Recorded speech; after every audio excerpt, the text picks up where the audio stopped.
maybe if you could just tell us your name and what your specific job is at the VMFA. Stephen Bonadies, Deputy Director for Collections and Facilities Management.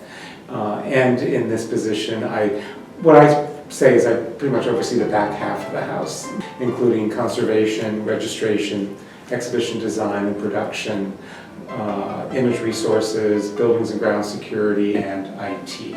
When I first arrived, Alex and Arch's art directors told me about this project.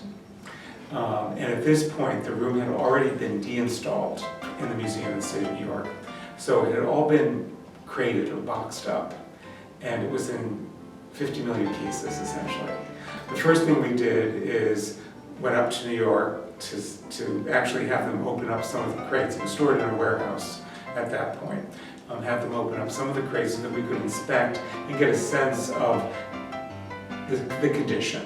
Fortunately, the Museum of the City of New York did very good documentation. So at that point it was created, and once the deaccessioning on behalf of the Museum of the City of New York and our accessioning of the room and the commitment of the funds necessary to actually conserve and reinstall it, then we could start negotiating the shipment of the room down from New York to Richmond.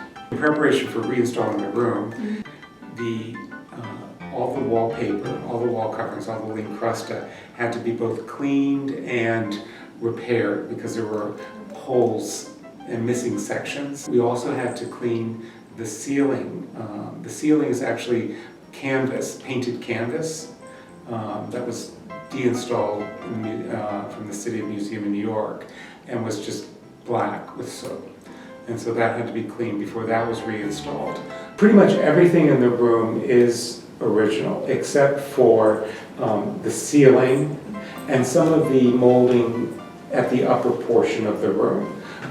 Originally, the room had been installed in the Worsham Mansion, Worsham Rockefeller Mansion, on the east side of Manhattan.